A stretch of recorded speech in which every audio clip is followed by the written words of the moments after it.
میرے آقا جب کبھی گوشت کرتے تھے، اس دن تو سنا رہا ہے، بکری ذبح کرتے تھے، کوئی چیز ذبح کرتے تھے، اس میں سے حصہ نکال کر صحیح بخاری صحیح مسلم میرے آقا اس بوٹیاں جو حصہ کٹ کے بی بی عائشہ دی سہیلیاں، بی بی خدیجہ دیا سہیلیاں وہاں سے بھیجا کرتے تھے۔ حضرت عائشہ صدیقہ سے ہی یہ روایت ہے کہ میں یا رسول اللہ تمہیں اس سے کتنا، آپ کو کتنا پیار تھا کہ آج تک آپ اس کی سہیلیوں کی بھی عزت کرتے ہیں۔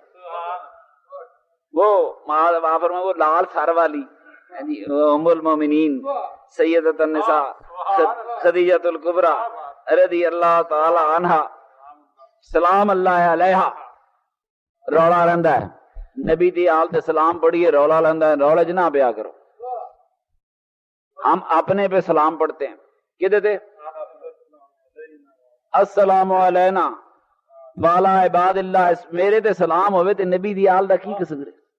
تیرے تے سلام ہوئے، ہر آدمی پر سلام ہو تو میرے رسول پر، رسول کی آل پر کیوں نہ سلام ہو؟ وہم پاتا لوگوں۔ حضرت عائشہ صدیقہ ام المؤمنین فرماتی ہے مجھے بڑا احساس ہوتا تھا کہ اللہ کے رسول کو اس عورت سے کتنا پیار تھا کہ اس کے دنیا سے جانے کے بعد بھی میرے آقا پہلے اس کی سہیلیوں کا حصہ نکالتے ہیں، گوشت میں سے بھیجتے ہیں۔ میرے آقا غریباں کیوں نہیں ونڈیا؟ کمال کرتی۔ میرے دوست